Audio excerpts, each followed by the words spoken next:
So I actually started working as a business growth advisor about 10, 11 years ago. So I set up my own business independently back in 2010.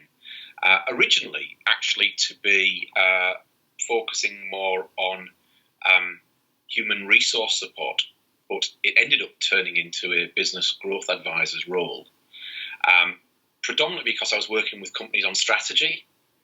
And that grew into them saying, well, can you help us with our strategy because we don't quite know how to put one together, or once we've got one, we're not quite sure how to drive it forward. So I've actually been doing business growth advisory services for about 10 or 11 years now.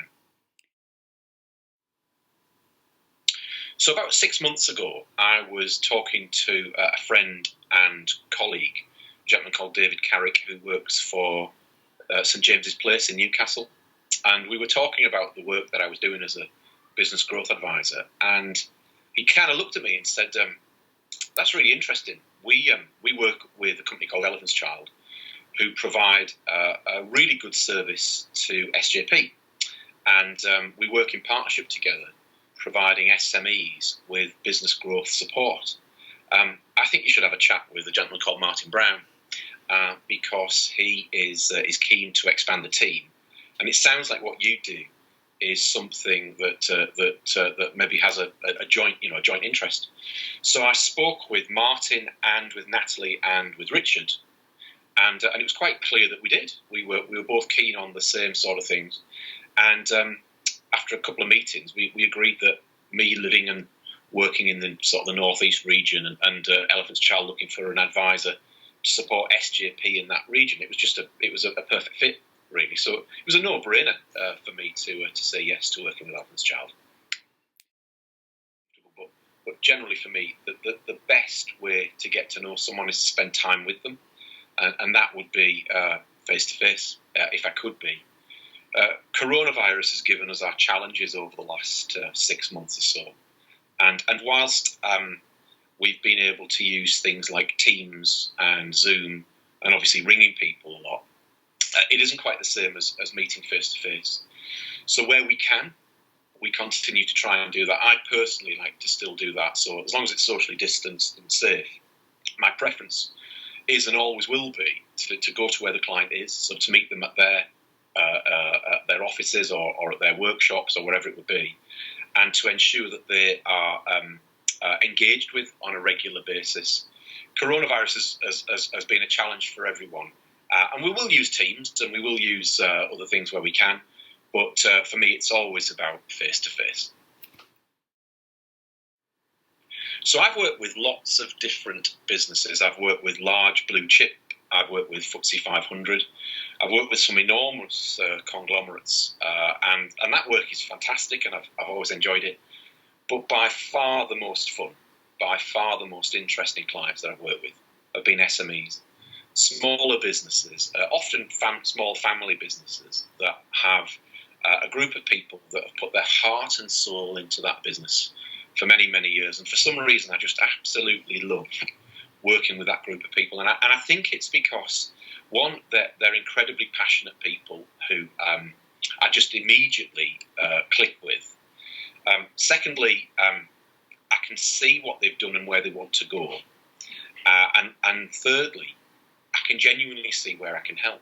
I can see the support that we could give and the support that I could give, and what a difference that would make to the business. And I think the reason why I enjoy working with SMEs so much is we make so much difference with them, and it's very measurable. For some of these SMEs, it could be doubling, tripling, quadrupling in size, and for some of them, it's actually helping the owners or the original owners or some of the shareholders to actually exit the business in a way that they're really, really comfortable and happy with, where we're keeping the business going from a succession point of view, and everyone's really pleased with the exit of the owner, and then other people taking on the mantle of running the business. So my absolute joy is to work with small businesses.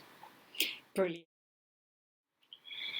So for small businesses, there's always a number of challenges. COVID-19 is one challenge, but I'll put that one to one side. Where SMEs tend to struggle is that the owner and those running the business are heavily involved inside the business.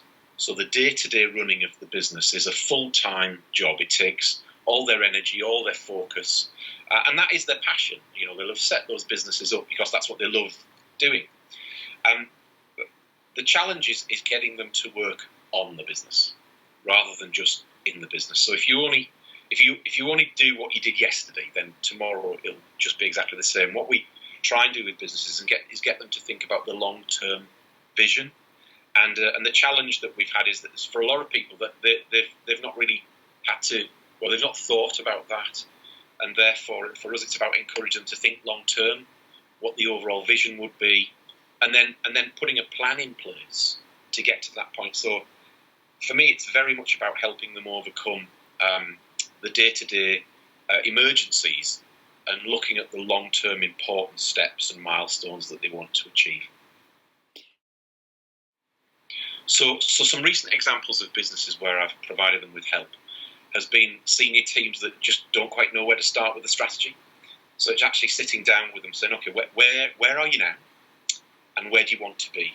And actually helping them to map out what the future looks like. And that starts with saying to them, what do the next 3, 5, even 10 years look like for you? And it's not easy. 10 years is a long, long way off, as is 5, but 3 is doable. 3 is doable.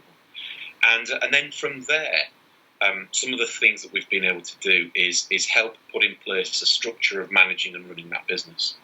So it always starts with sales. You need to understand what the forecast looks like, where the customers are coming from. Without customers, you don't have a business. And managing that whole sales process. How do we maintain sales? How do we increase sales? How do we forecast sales? And then taking that into other structures and areas of the business. So the importance of good finance, the importance of really good governance, making sure that the business is safe and well run. And that includes things like strengthening the infrastructure, making sure the systems and processes are appropriate for the organisation, that efficiencies are in place, that improvement is going on. Succession, massively important, making sure that the structure of the business from a people point of view has the right people in the right jobs, putting the best people on their best opportunities, and making sure from a succession point of view that maybe as some of the owners of the business are looking to exit in a number of years' time, raising up that succession plan so that there are people in place and with enough skin in the game to want to take the business on to the next level. And I think one of the key things has been helping businesses put key measures in place. Many years ago, someone said to me, you can't manage what you can't measure. So it's about making sure that you put key measurements in place that helps the business know, are we achieving our targets, yes or no? And if we're not, what are we going to do to make that ground up or to improve the situation? So it's about putting in place a number of key structures, governance, with the right kind of finance, the right kind of sales forecasting, getting the very, very best out of your people and measuring the performance of the organisation.